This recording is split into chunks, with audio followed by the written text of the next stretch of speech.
1945, ο παππούς μου, ο πατέρας μου μετά, με τον αδελφό του, και βλέπουμε όλη την ιστορία της οικογένειας στη Χρυσοποεία από τότε μέχρι σήμερα, τις πιο σημαντικές μας στιγμές.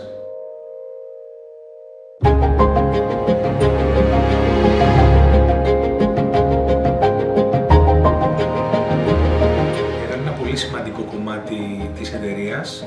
Εδώ γίνεται η επιλογή των πετρών για όλα τα κοσμήματα που σχεδιάζουμε και κατασκευάζουμε, η οποία είναι μια πολύ λεπτομερής δουλειά, θέλει πολύ μεγάλη εμπειρία και πολύ μεγάλη γνώση των πετρών.